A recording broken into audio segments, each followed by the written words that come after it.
नमस्कार, आप सभी का स्वागत करता हूं अपने YouTube चैनल सुरेंद्र सिंह बोरा में।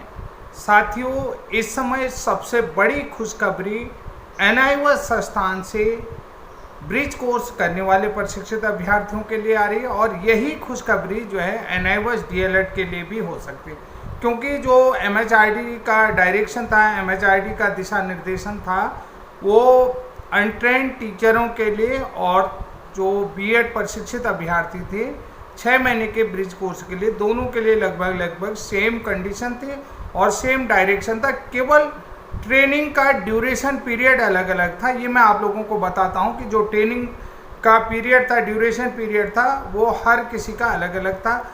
जो लोग NCT से मान्यता प्राप्त BEd थे तो उन्हें 6 महीने का ब्रिज कोर्स करना था और जो लोग पूरी तरीके से एंट्रेंड थे तो उन्हें NIVS से DLED करना था। ये अंतर था, बस हो गया। बाकी सेम डायरेक्शन जो थे कि सेम दिशा निर्देशन थे। तो अब हम बात करते हैं कि आज ये अपडेट क्या है।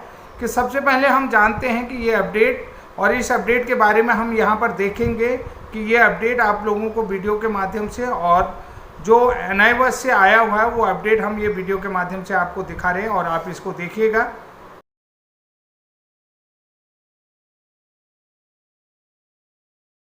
साथियों, आपने ये अपडेट देख लिया है। ये नवनीत जी द्वारा RTI से पूछा गया सवाल है। तो नवनीत जी ने RTI से क्या सवाल पूछा? NIVS संस्थान से BEd ब्रिज कोर्स PDPET वर्ष 2017 से 19 में करवाया गया, क्या यह मान्य है? समझ रहे हैं, ये बड़ा सवाल पूछा गया कि इसकी वैलिडिटी है या नहीं है, ये प्राथमिक शिक्षक बनने के लिए मान्य है। ये जो जिन्होंने लोगों ने ये प्रशिक्षण लिया हुआ है तो वो लोग जो हैं कि शिक्षक बनने के योग्य हैं या नहीं है, ये बड़ा सवाल पूछा गया है उन्होंने NIVS संस्थान से। कि NIVS संस्थान के द्वारा जो ब्रिज कोर्स PDP 2017 से 19 के बीच में करवाया गया, कि ये कोर्स टीचर बनने के लिए वैलिड है या नहीं है, मान्य है नहीं है। और दूसरा सवाल इन्होंने ये पूछा है कि WPSB 364 ऑफ 2024 उत्तराखंड उच्च न्यायालय में जवाब दाखिल करें। ये उन्होंने पूछा कि जो रिट पिटीशन है, जो याचिका है WPSB 364 Gopal Singh Mehra versus the state of Uttarakhand की, उसकी याचिका, जिसमें माननीय नैनीताल हाई कोर्ट ने 2 अगस्त की सुनवाई में सरकार से काउंटर जवाब मांगा था। तो उसी के संबंध में उन्होंने ये सवाल पूछा है कि जवाब दाखिल करें। तो उन्होंने क्या लिखा है ये ज़रा हम देखते हैं कि NIVS की तरफ से हमें क्या रिप्लाई आया है। आप लोगों ने पूरा देख लिया है, लेकिन हम इसको एक बार समझने का प्रयास करेंगे। शिक्षा मंत्रालय, भारत सरकार यानी कि MHRD के निर्देशों और NCT की मान्यता के अनुसार, NCT की मान्यता के अनुसार, ठीक है, यहाँ पर स्पष्ट हो जाता है कि NCT के मान्यता के अनुसार NIVS ने सरकारी सहायता प्राप्त, गैर निजी सहायता प्राप्त, मान्यता प्राप्त स्कूलों में प्राथमिक स्तर यानी कि 1ली से 5वीं तक जो प्राथमिक स्कूल है या प्राथमिक स्कूलों पर पढ़ाने वाले BEd योग्यता वाले शिक्षकों के लिए 6 महीने का bridge course online PDPET bridge course कार्यक्रम आयोजित किया गया। यानी कि आपने देखा होगा कि जो स्वयं चैनल में आता था उसमें ऑनलाइन जो है कि हर दिन जो है कि 4 बार और हर स्टेट में अलग अलग भाषाओं में ये कार्यक्रम था। इसके साथ साथ ऑफलाइन क्लासें भी थी। ऑफलाइन जो ट्रेनिंग सेंटर राज्यों में बने थे, 208 ट्रेनिंग सेंटर थे। मैं आप लोगों को फिर इस सूचना अधिकार के बारे में स्पष्ट करना चाहता हूँ कि यहाँ पर दिखा गया है कि ऑनलाइन जो है कि जो स्वयं ऐप था, स्वयं TV जो था, आप लोगों ने, सभी लोगों ने देखा होगा, स्वयं TV के माध्यम से आप लोग हाजिरी लगाते थे डैशबोर्ड में।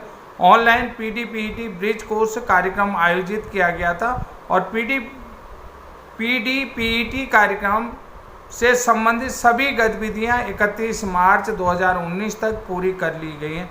इसके अलावा NIVS PDPET कार्यक्रम से संबंधित सभी दस्तावेज और जानकारी पहले से ही PDPET पोर्टल diedbrnivs.ac.in पर उपलब्ध है। उन्होंने अपनी वेबसाइट भी दे दी जिसमें इसका सिलेबस, पाठ्यक्रम, सारी चीज़ें इस वेबसाइट पर उपलब्ध है, इस पोर्टल पर उपलब्ध है। जो लिखा है DI डिस्टेंस इंस्टीट्यूट एजुकेशन करके ये होगा। तो यहाँ पर ये DIED/BRNIOS.AC.in करके, तो यहाँ पर ये उपलब्ध है। तो साथियों, बहुत सारे साथियों ने ये समझने का प्रयास किया कि किस तरीके से ये पाठ्यक्रम था। 208 सेंटर थे ऑनलाइन, जो है कि स्वयं पोर्टल में जो है कि ये उपलब्ध होता था, और उस पोर्टल की सारी साइटें यहाँ पर दे रखी हैं। NIOS की तरफ से ये RTI का जवाब है, और याचिका संख्या 364 ऑफ 2024 के संबंध में कानूनी अनुभाग से प्राप्त होने के बाद जानकारी ईमेल के माध्यम से आपको प्रेषित की जाएगी। यानी कि जो जवाब के संबंध में जो काउंटर एफिडेविट है, तो यहाँ पर NIOS कहता है कि ये अभी कानूनी अनुभाग में है, यानी कानूनी सेक्शन में है। तो यहाँ पर जो लीगल सेक्शन है, विधि सेक्शन के पास है, वहाँ से जैसे ही हमें जवाब प्राप्त होता है, तो वैसे ही हम लोग आपको भी इसके माध्यम से सूचना दे देंगे कि ये आपको ईमेल के माध्यम से भेज देंगे कि आपका काउंटर जो है कि चला गया माननीय हाईकोर्ट में। तो साथियों, ये महत्वपूर्ण अपडेट है। बहुत सारे ब्रिज कोर्स प्रशिक्षित को लिए खुशखबरी है, और पूरे देश के 14,000 जो NIOS DLED प्रशिक्षित अभ्यर्थी, उन सभी लोगों के लिए ये खुशखबरी है। और ये बहुत सारी चीज़ें हमारे संज्ञान में आई हुई हैं, क्योंकि जिस तरीके से आपको मैं बार बार एक चीज़ बता रहा हूँ कि जिस तरीके से निदेशालय स्तर पर मेरी बात हुई, और निदेशालय के अधिकारियों का ये कहना है कि हम जो है कि पहले देखेंगे कि नियमावली में, जो राज्य की नियमावली है उसमें कहाँ गलती हुई है, उसको सुधारेंगे। यानी कि उन्होंने भी इसको स्पष्ट रूप से एक्सेप्ट किया है कि ये वैलिड कोर्स है और वैलिड कार्यक्रम है, और ये जो है कि NCT का 23 अगस्त 2010 की मिनिमम क्वालिफिकेशन के अनुसार कराया गया।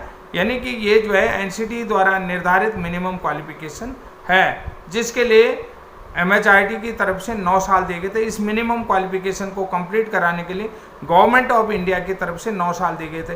पहले जो है 31 मार्च 2015 तक 5 साल दिए गए थे, फिर 1 अप्रैल 2015 से 31 मार्च 2019 तक 4 साल दिए गए थे। कुल 9 साल का हमारे पास क्लियर जो है कि राजपत्र है, गजट नोटिफिकेशन है, जिसमें ये सारी चीज़ें स्पष्ट करी गई हैं किस तरीके से क्वालिफिकेशन को लेट डाउन किया गया। तो साथियों, ये महत्वपूर्ण अपडेट था, और जिन भी साथियों को मेरा अपडेट नहीं मिलता है, तो उन लोगों से निवेदन करता हूँ कि अपने साथियों को, जो भी मुझे देखते हैं, तो वीडियो को शेयर करें और चैनल को सब्सक्राइब करें। चैनल सब्सक्राइब करते ही अगला जो अपडेट है आप लोगों को शीघ्र ही मिल जाएगा। और इस समय जो है कि कल या परसों के बीच में आप लोगों के बीच एक बहुत बड़ी अपडेट मेरे द्वारा दी जाएगी, जितने भी हमारे ब्रिज कोर्स प्रशिक्षित साथी उत्तराखंड के, क्योंकि अभी ये जो है स्टेट लेवल पर ही चल रहा है। हमारी ही राष्ट्रीय टीम है, नेशनल स्तर पर भी हमारी ही टीम है। ये बात मैं आपको बता देता हूँ। हिमाचल वाले हमसे जुड़े हुए, मध्य प्रदेश वाले हमसे जुड़े हैं, राजस्थान वाले हमसे जुड़े हैं, पंजाब वाले जुड़े हैं, वेस्ट बंगाल वाले हमसे जुड़े हुए हैं। तो सारे लोग जो हैं कि जुड़े हुए हैं। तो जो भी कार्यक्रम होगा वो सारा इकट्ठे होगा नेशनल स्तर पर, राष्ट्रीय स्तर पर। धीरे धीरे हम राष्ट्रीय पटल पर भी आएंगे आप लोगों के साथ। और अगर हमारे यहाँ पूरी तरीके से हम लोगों को एक वैलिड मान्यता मिल जाती है, तो हम लोग निश्चित रूप से पूरे देश के साथ खड़े रहेंगे, और पूरे देश के साथ हर जगह से ये चीज़ें डिमांड उठेंगी कि हम भी लोग वैलिड हैं। तो साथियों, आज के लिए इतना है। तब तक के लिए जय हिंद, जय उत्तराखंड।